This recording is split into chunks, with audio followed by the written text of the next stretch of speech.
Greetings to everyone. Today I'd like to start with a true story. Several years ago I was living on campus at the school I was attending. There I met a young man and his wife from Thailand who'd been sent there to study. We quickly became good friends. One evening I was studying for an exam. I was pretty much oblivious to what was going on around me. Suddenly I heard a pounding on my door. It was so loud that I thought the door might break in. I was a bit scared, to say the least. So I cautiously approached the door and was able to make out the voice of my friend from Thailand. I opened the door. My friend was alone. He seemed extremely agitated. He began speaking a mile a minute in a combination of his native language with a little English mixed in now and then. I tried to get him to calm down, but that didn't work. I asked him if his wife was okay. He nodded that she was. I was able to catch two words from time to time. He kept repeating the words, "out there." On a hunch, I had him come inside and walked him over to my balcony window. It was a beautiful evening. As I looked out the window, I saw nothing out of place. No police cars, no fire equipment, nothing that would indicate a problem. Certainly nothing I could see was any cause for alarm. But by now, my friend's face was one of complete terror. I wasn't sure what to do. Then he said, "Can't you see them?" "See what?" I asked. "Out there," he said. I said, "Point to them. Point to what you see." And he did. "But those are just two young children with their mother," I responded. And there he pointed again. "Those are just families out trick-or-treating. Is that what you're talking about? Those children dressed up as ghosts?" Well, his expression changed from absolute terror to one more bewilderment as I explained the custom of Halloween to him. I told him this was a custom that was practiced here in the United States every October 31st and had been for as long as I could remember. I explained the various customs of Halloween and assured him that there was nothing to worry about. The trick-or-treaters would soon be off the streets and would not return until next year. I told him to go back to his wife and explain it all to her. If he had any more questions or anything else came up, come back and see me. I was planning to be up late that night studying anyway. He went back to his wife and I went back to studying. About a half an hour later, there came another knock on my door. But this time it was a normal, if not fairly quiet knock. He was my friend again. He asked if he could talk to me again for a few minutes. Although he'd calmed down a bit after learning there weren't really ghosts and goblins roaming the streets, he remained a bit agitated still. He explained to me that in his country, everyone believed that the dead stayed around their homes for several days after they died. Their families would try to encourage them to continue their journey to the afterlife. He felt that the children, particularly the one dressed up as ghosts, were being very disrespectful to the dead. And now, he was very upset about that. Now, while most see Halloween as a cute custom of children running door to door asking for a treat, my friend was originally shocked and terrified when he witnessed people observing the night of Halloween. To one who sees Halloween with fresh eyes, not having been taught about it as a child, it can be a frightening experience. Obviously, not all of the world celebrates Halloween, but it is observed in many parts of the world today. But where did Halloween get its start? Let's take a look at Halloween. Let's look at its origins and how it's observed today. Halloween's origins date back to the ancient Celtic festival of Samhain. Now, some of you may have heard this called Samhain, but Samhain is closer to the original name. The ancient Celts celebrated a day they considered to be holy to their gods. This was a day to celebrate the dead, and they observed this day on October 31st. Now, actually, their new year began on November 1st. On October 31st, the day before, that was the last day of their year. The Celts believed that on the last day of the year, the world of the living and the world of the dead would intersect. Spirits of the dead would return to the earth and roam the countryside, playing pranks and making mischief for the living. According to History.com, the celebration was to usher in the dark half of the year. I find that very interesting, actually. We'll come back to that a little later today. But remember that this holiday was the beginning of the dark half of the year. Now, those in their homes would set out things to eat, to help the good dead along their way, and to appease those evil spirits. Those that needed to leave their homes were concerned about running into some of these evil spirits now roaming the earth. Some believed they would be kidnapped by the dead that were temporarily invading the world of the living. How would they avoid these evil spirits? Today, zombies are the subject of many movies and TV shows. Zombies are the dead who come back to life. They're in some ways similar to the dead that would visit the earth during Samhain. One popular zombie television series, in that series the humans dressed and acted like zombies. Why did they do that? Well, that's so the zombies would think they were zombies too and leave them alone. In similar fashion, those ancient Celts who needed to leave their homes on October 31st would dress as ghosts and ghouls and goblins to move about in safety. They believed the dead that walked about that night would not harm them or kidnap them if they appeared to be one of the dead themselves.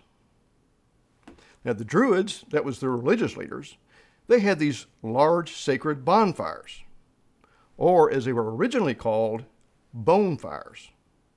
The people would get together to burn animals as sacrifices to the Celtic gods. This, they hoped, might also bring them some protection from these evil spirits. I can understand why they were called bonefires. The bones of the animals were all that were left after being burned in those fires. And if we go back far enough in time, we'll see that they sacrificed humans, particularly children, in these bonefires. As we've discussed before, these false religions of the Bible were mostly based on false sun gods that all came from the same source. And most of those false sun gods, like Molech, required sacrifice of young children by fire. Are we getting the feeling that Samhain was not from God, but rather satanic in origin? Well, according to the Satanic Bible, Halloween or Samhain is one of the 3 most important holidays for Satanists. When it comes to witchcraft, Samhain is first on the list of Wiccan holy days. But what about some other traditions of Samhain? There was the legend of Stingy Jack. Now, Stingy Jack tricked the devil into buying him a drink. He talked the devil into turning himself into a coin he would use to buy that drink. But then Jack prevented the devil from returning back into himself. Well, eventually, he allowed the devil to become himself again. But there was more trickery between Jack and the devil. Jack then tricked the devil into climbing up a tree and then put a cross on the trunk, preventing Satan from coming down out of the tree. At least that's what the legend says. You might look this up in more for yourselves to get some more details. But the bottom line here was that after being tricked by Jack a few times, the devil didn't want Jack in hell. So when Jack died, the devil denied him entrance into hell. But then neither would God allow him to enter heaven. Jack was sent away from both heaven and hell into the night to roam the earth forever. Jack had only a burning coal to fight his way through the night. He placed that piece of burning coal into a carved-out turnip to carry it. People started referring to Jack as Jack of the Lantern. Of course, this was shortened to Jack-o'-lantern. But people were afraid of Jack, as well as all of the other evil spirits. They began to carve scary faces into turnips or potatoes. Eventually, pumpkins began to be used for this purpose, especially in the United States. Today, we still carve scary faces into pumpkins to keep Jack and all the other evil spirits away during that night of Halloween. As part of our celebration of Samhain or Halloween, we make our own jack-o'-lanterns today. The ancient Celts also believed that this night was good for telling one's future. The last day of the year when the world of the dead was so close seemed to be a time when people's fortunes could be told. This was another activity the Celts practiced on the 31st of October. Fortune tellers would tell the people of their future. And if you wanted to talk to the dead, what better time than October 31st when the world of the dead is closest to the living? Therefore, seances were a popular tradition of Samhain. This was certainly a time for the occult. Now, these were some of the rituals and traditions of Samhain as the ancient Celts observed it. Around 43 AD, the Romans had conquered most of the Celtic lands. The Romans had a day that celebrated the dead. It was called Feralia. Naturally, the two celebrations merged. In addition, the Romans worshipped the goddess Pomona. I'll get it right, Pomona. Pomona was a goddess of fruit and trees. The symbol of Pomona is the apple. And of course, we all know that Roman goddesses were also fertility goddesses. Well, anyway, the Romans brought the tradition of bobbing for apples, or in some cases, the apples were suspended from trees. But the objective was to be the first to actually bite into that apple. The person supposedly then would be the next to marry and have children, courtesy of the fertility god Pomona. We don't really see or hear much about apple bobbing today, but if you watch some older cartoons, you might notice it. You also might see this done in older movies and television. And these are just some of the traditions of the Celts as they followed their false gods and added Roman gods and goddesses to the mix. But the Romans weren't the end of the outside influences, though. The Catholic celebration of All Martyrs' Day was established on May 13th, 609 AD. Later, All Saints were added to All Martyrs' Day. And then this observance was moved from May 13th to November 1st. Around the 9th century, Christianity had spread into all the Celtic lands. The two celebrations in October that were each observed were merged into one. Around 1000 AD, the church declared November 1st All Souls' Day in honor of the dead. And it was celebrated with big bonfires and people dressed up as devils and angels. Does that sound familiar? All Saints' Day is also known, by the way, as All Hallows' Day. And the night before was known as All Hallows' Eve. And eventually today, of course, as Halloween. That's a brief history of Samhain as it evolved into the Halloween we know today. But what about Halloween today? Well, it's a nation's second largest commercial holiday. And despite the pandemic this year, the National Retail Federation says 58% of Americans still plan to celebrate Halloween. Over $8 billion is expected to be spent on Halloween this year. Let's look at some of the customs of Halloween today. Customs such as jack-o'-lanterns, seances, fortune-telling, trick-or-treating, and mischievous behavior. Jack-o'-lanterns. As we saw earlier, Jack of the Lantern is a mythical character who roams the earth and a mischievous spirit at that. The jack-o'-lantern we see today was originally used in an attempt to scare Jack and the other evil spirits away. But today, do we believe that Jack and other evil spirits of the dead descend upon us every October 31st? Do we need protection from them? Will a carved pumpkin really protect us? Well, first, if we read our Bibles, we know that the dead are dead. The dead know not anything. They sleep, as Jesus describes it. They aren't harassing people on October 31st, or any other time for that matter. And second, if we're truly expecting a carved pumpkin to protect us in some way, isn't that maybe relying on an idol and not on our Heavenly Father, as the Bible tells us to do? Could we be teaching our children idolatry? 1 John 5:21 tells us, "Little children, keep yourself from idols." Amen. What about seances? Turn with me, if you would, to Leviticus 19, verse 31. That's Leviticus 19, verse 31. What about seances, or communicating with the dead? What does the Bible say about that? Leviticus 19, verse 31. "Regard not them that have familiar spirits, neither seek after wizards, to be defiled by them. I am the Lord your God." I'd like to reread that to you in the Contemporary English Version, same verse. "Don't make yourselves disgusting to me by going to people who claim they can talk to the dead." And let's turn over, if you would, to Leviticus 20, verse 27. That's one chapter over. That's Leviticus 20, verse 27. What about the ones that actually claim to receive messages from the dead? How does God feel about them? Leviticus 20, verse 27. "A man also, or a woman that has a familiar spirit," I'll get it out here, "or that is a wizard, shall surely be put to death. They shall stone them with stones, their blood shall be upon them." I like to read that again in the Contemporary English Version. If you claim to receive messages from the dead, you will be put to death by stoning, just as you deserve. God clearly doesn't approve of us attempting to contact the dead. In fact, as the Bible tells us in Ecclesiastes 9 verse 5, again, the dead know not anything. And if one hears from the dead, it's most likely a demonic spirit that they're actually hearing from. It's certainly no surprise that God would forbid this. But what about fortune telling? Let's turn over to Deuteronomy 18 verse 10. That's Deuteronomy 18 verse 10. And let's see if there's something here about the practice of fortune telling. Again, that's Deuteronomy 18 verse 10.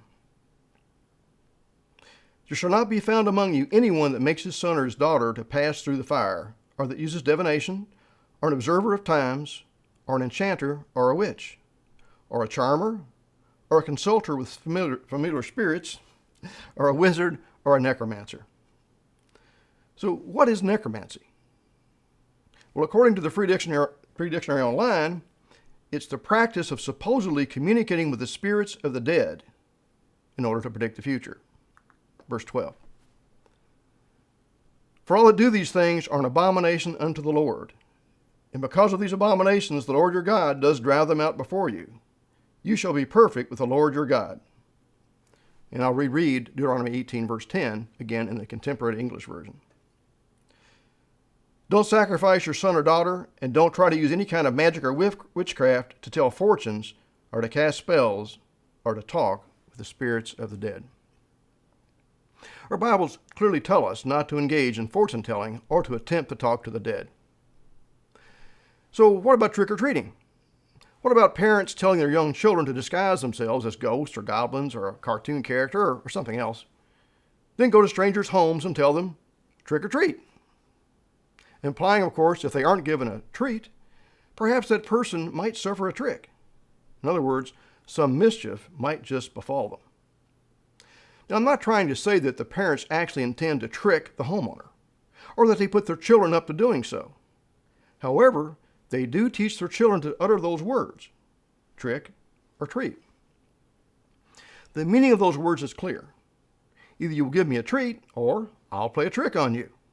That's, of course, extortion. We recently had a situation locally where businesses were told to meet certain demands in return for their safety, that no tricks or vandalism would occur to their businesses. How does that make the owners of those businesses feel? Again, I know that many of you are saying, well, hey, I don't teach my children to actually destroy property or threaten anyone. I understand that. Matthew 12, verse 36. Matthew 12, verse 36, please. So, if that's so, why teach our children to say trick or treat? If we don't mean what we say, then these are just idle words, right? Matthew 12, verse 36. Now, these are the words of Christ. But I say to you, that every idle word that men shall speak, they shall give account thereof in the day of the judgment. For by your words you shall be justified, and by your words you shall be condemned. But whether we're serious or not, should we be teaching our children to say those words, trick or treat? And what if we teach our children to observe the other pagan traditions of Halloween?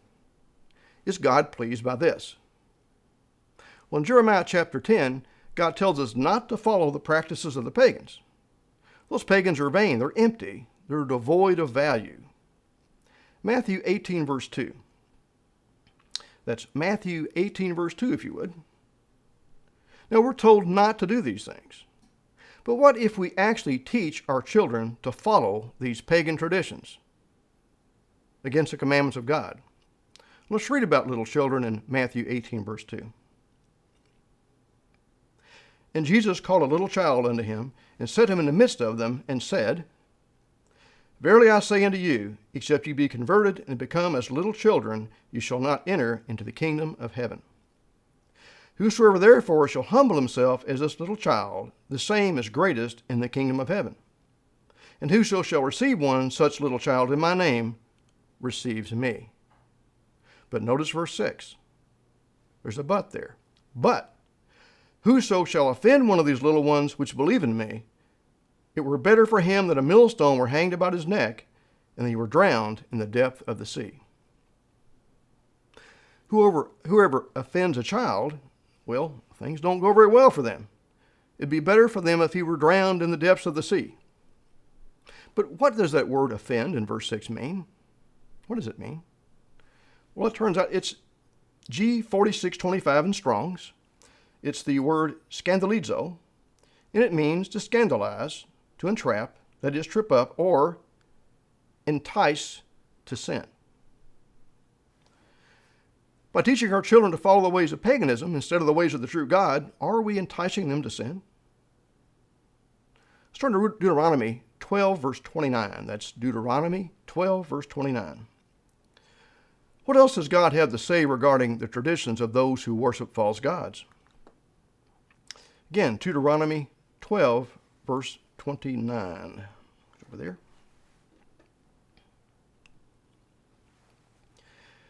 When the Lord your God shall cut off the nations from before you, where you go to possess them, and you succeed them, and dwell in their land, take heed to yourself that you be not snared by following them, after that they be destroyed from before you, and that you inquire not after their gods, saying, how did these nations serve their gods? Even so, I will do likewise. You shall not do so unto the Lord your God, for every abomination to the Lord which he hates have they done to their gods. For even the sons and daughters they have burnt in the fire to their gods. We talked about that earlier. What things soever I command you, observe to do it. You shall not add thereto, nor diminish from it. The ancient Celts worshipped sun gods, not the true God. In the distant past, they sacrificed their children in those bonfires. Now, to many of you, this is probably starting to sound all too familiar. But do we really want to follow after the ways of the heathen? Or do we want to follow the ways of the true God? Do we want to teach our children the ways of the pagans or the ways of God? Halloween is also known as a night of mischief. We see pranks on Halloween often resulting in property damage, or at least the need to clean up the mess that's left behind. Let's turn over to Proverbs 24, verse 1, if you would. Proverbs 24, verse 1. Should we be a part of a night where mischief often abounds? Again, Proverbs 24, verse 1. Be not envious against evil men, neither desire to be with them, for their heart studies destruction, and their lips talk of mischief. Drop down to verse 8. He that devises to do evil shall be called a mischievous person. The thought of foolishness is sin, and the scorner is an abomination to men.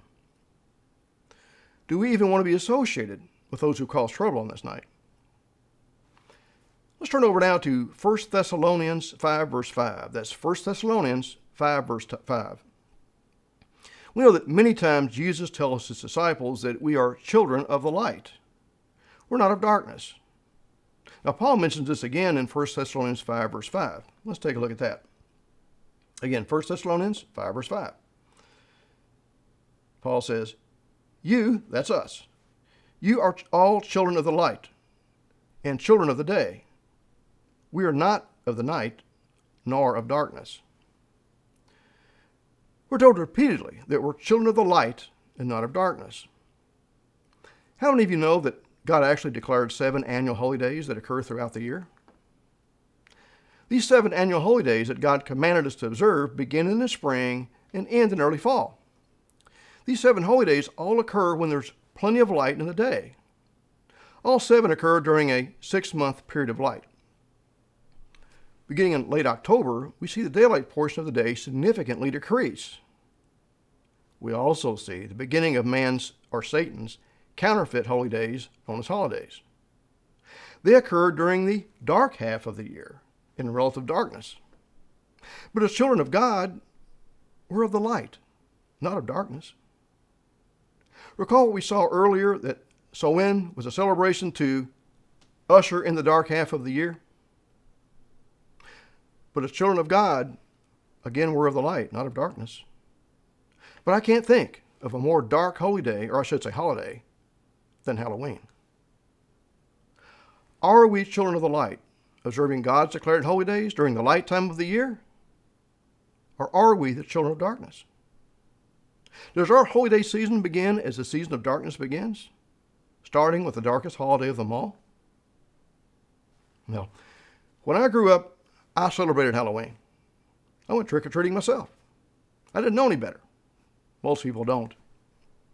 But what really surprises me is how so many Christian pastors, men who supposedly study their Bibles, not only don't condemn this holiday as satanic and an abomination to God, they actually promote it as good, clean fun.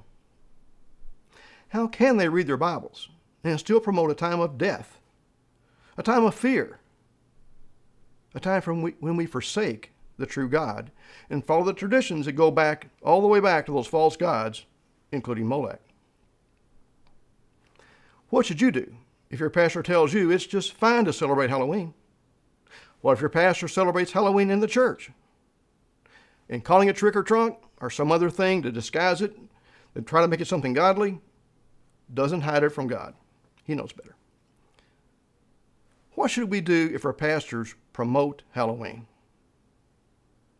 Turn to Ephesians 5 verse 6. Ephesians 5 verse 6. What should we do if our pastors promote Halloween? I'll let Paul answer this, the Apostle Paul. Again, Ephesians 5 verse 6, here's his advice. Let no man deceive you with vain words, for because of these things comes the wrath of God upon the children of disobedience. Be not therefore partakers with them, for you were sometimes darkness. Now yes, at one time many of us were in darkness.